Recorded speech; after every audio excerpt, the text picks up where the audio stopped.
कहानी के पहले भाग में आपने देखा कि हमारे पड़ोस में पांडे अंकल रहते थे। हम उनके घर खेलने जाते थे। हम दोनों भाई बहन बहुत ही नासमझ और मासूम थे। एक दिन हमारी इसी बात का फ़ायदा उठाकर पांडे अंकल ने मेरी बहन को ठोकने का सोचा। फिर अंकल ने हमारे साथ खेल खेलना शुरू कर दिया। पहले तो अंकल ने मेरी बहन को चूमा चाटा।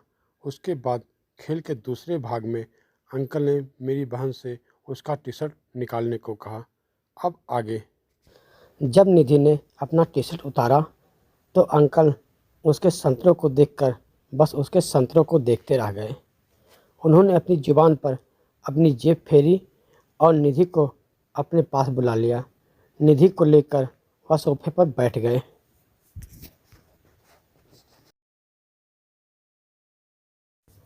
और अंकल ने निधि को अपने सीने से लगा लिया। मेरी बहन को ये नहीं मालूम था कि वो ठुकने वाली है।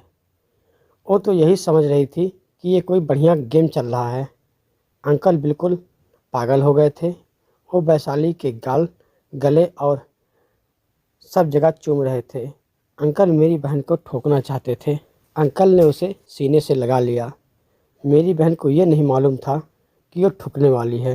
वो तो यही समझ रही थी ये कोई बढ़िया गेम चल रहा है। अंकल बिल्कुल पागल हो गए थे। वे निधि के गाल, गले और सब जगह चूम रहे थे।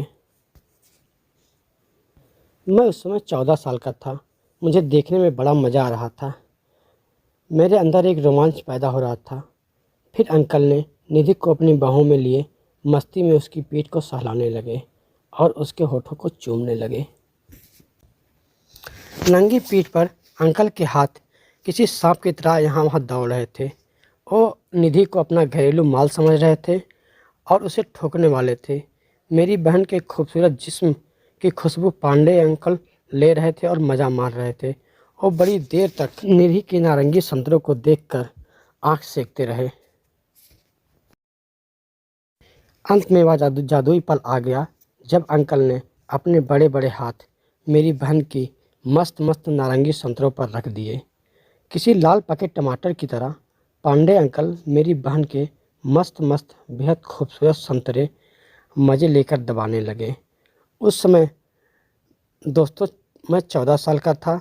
मैं काफ़ी नादान था दोस्तों, पर पता नहीं क्यों मुझे ये गेम अच्छा लग रहा था। मैं नहीं जानता था कि इस गेम का क्या नाम था। अंकल बोले, निधि अच्छा लग रहा है? निधि, हाँ अंकल बहुत अच्छा लग रहा है। दबाइए अंकल और तेज तेज दबाइए। मुझे इस गेम में बड़ा मज़ा आ रहा है। उसके बाद पांडे अंकल की ठड़क आसमान के जितनी ऊंची हो गई। वो मेरी बहन के दोनों मुलायम मुलायम संतरों को अपने हाथ से दबाने लगे। उनको इस समय बहुत मज़ा मिल रहा था। फिर वो ज़ोर ज़ोर से मेरी बहन के संतरों को मज़े लेकर दबाने लगे।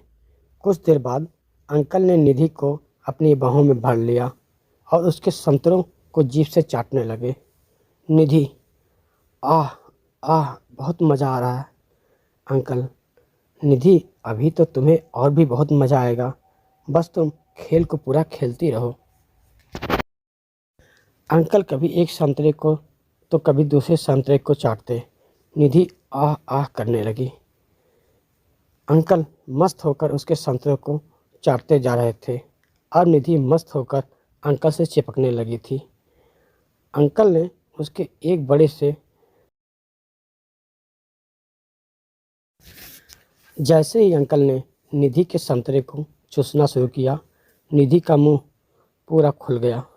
वह अंकल का सर अपने सुंदर संतरे के ऊपर दबाने लगी। उसके मुंह से आह आह आह की आहें निकलने लगी।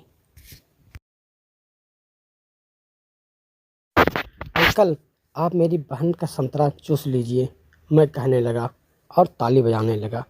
जबकि मुझे इस बात पर नहीं हंसना चाहिए था, क्योंकि अंकल मेरी बहन की बजाने वाले थे। उसे किसी माल की तरह रगड़कर ठोकने वाले थे। पांडे अंकल मज़े से मेरी बहन के संतरे बदल बदल कर पी रहे थे। वो जन्नत के मज़े लूट रहे थे। उनके हाथ निधि के टमाटर को मन चाहे तरह से दबा रहे थे और मेरा औजार भी ये गेम देखकर खड़ा हो रहा था। फिर अंकल के हाथ धीरे धीरे अंकल ने निधि के पतले पेट और कमर पर कई बार कामुक अंदाज में हाथ फेरा और उसकी चिकनी कमर को सहलाने लगे।